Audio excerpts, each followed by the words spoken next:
Assalamualaikum warahmatullahi wabarakatuh. Perkenalkan, nama saya Muhammad Bilal Israfil Ibrahim dari kelas 24B. Nah, di sini saya akan menjelaskan tentang matkul pemikiran politik Islam Indonesia. Dan di sini saya akan menjelaskan tentang Gus Dur, yaitu atau bisa disebut juga Abdurrahman Wahid, Presiden keempat Republik Indonesia. Nah, dia lahir di Jombang, Jawa Timur, 7 September 1940 dan meninggal di Jakarta 30 Desember 2019. Dia adalah putra dari pendiri bangsa Wahid Hasyim atau pernah menjabat sebagai Ketua Masyumi dan Menteri Agama pertama di Indonesia. Dia pernah belajar dan pesantren di Tegalrejo dan pesantren di Tembak Beras di Jombang. Nah, untuk pendidikan S1-nya dia di Universitas Al-Azhar Kairo Mesir. Terus S2-nya di Universitas Baghdad. Negara yang pernah didatanginya adalah Mesir, Irak, Belanda, Jerman, dan Prancis.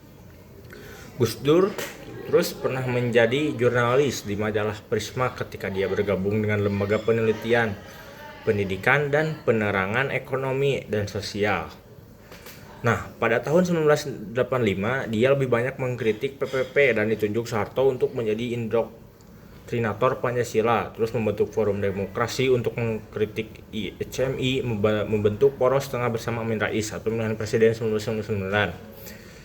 Nah, pikiran utamanya adalah toleransi agama, sikap inklusif, pluralisme, demokrat. Bukunya adalah mengurai hubungan agama dan negara. Tuhan tidak perlu dibela.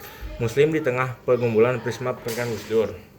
Nah, akar pemikiran Gus Dur adalah yang pertama, ukhuwah Islamiyah. Islam harus mempunyai prinsip persaudaraan yang kuat tanpa memaafkan, tanpa menafikan persaudaraan dengan golongan lain.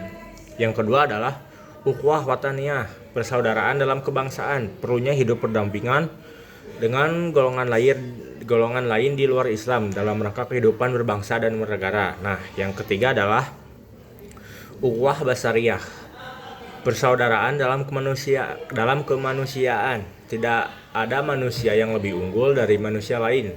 Tidak boleh manusia menindas manusia lain, tidak dibenarkan manusia mengeksploitasi manusia lain atas nama apapun.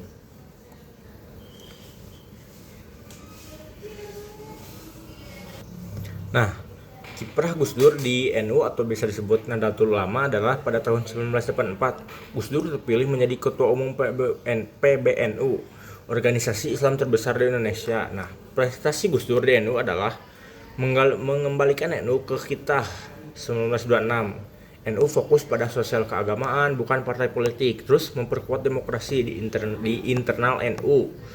Terus membuat NU lebih terbuka kepada masyarakat umum, memperjuangkan toleransi antar umat beragama. Nah, Gus Dur memimpin selama 3 periode, yaitu pada tahun 1984 sampai 1999.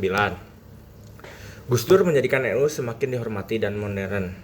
Peran politik di era formasinya adalah setelah Presiden Soeharto jatuh pada 1998, Gus Dur menjadi salah satu tokoh penting reformasi. Ia ikut membentuk Forum Demokrasi atau wadah aktivitas pro demokrasi. Terus Partai Kebangkitan Bangsa yaitu PKB yang menjadi wadah politik warga NU dan pendukungnya.